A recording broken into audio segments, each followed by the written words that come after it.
Launch more creative. Volume wins learning races. Creative, more creative. What's your thoughts on that? But before I went through the documents of Andromeda, I was volume over anything as much as I possibly could. We measured on our weekly calls internally, we measured the amount of new assets launched and the amount of assets that hit what we called success metric, which is just dollars spent on it. Because if it's hitting our metrics, we're spending dollars on it. So we said, if we can come up with on a weekly basis, 10 concepts, 2 ads of those concepts, 20 total, good job. That's a successful week. And now that number might have changed depending on new product drops or Q3, Q4 coming in or summer versus Q1. Like that might change depending on the season of spend and our target of profitability for sure. And that allows you to staff properly against those. Like, hey, if I need X amount of ads, I probably know how long those take.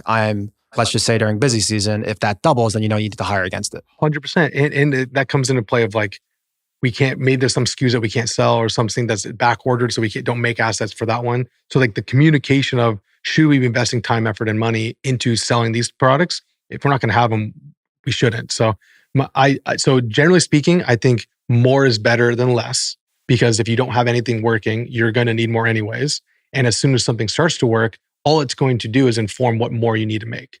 Once you start advertising, if you can't really stop, because it's A, the lifeline of new customers coming in, B, the expression and the always on-ness of what we do digitally. What are those, you said that if it hits, X amount of spend, then it's a success, and you can look back to kind of those micro metrics. What are those micro metrics for you to define success on like an ad set or a campaign level? Is it just CAC? I would say the easiest thing is CAC.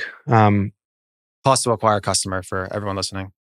And I would say the easiest thing is CAC. The second thing, so we're spending on so many channels that sometimes an ad will continue to run past the point of profitability because we see cheaper cost per cart, cheaper people hitting our carts. And I know I have a good email flow that can back it up, right? That's a little bit of a different thought process. That's very interesting. So basically, you're saying if they get to cart, then you get the email. So you're saying you value not getting the sale, like getting the sale is ideal. That's CAC. Of course. And then secondly would be getting them to a point where you can get their email and then you rely on your back end. Correct. And I think that we can do that at our scale and our spend. And this is also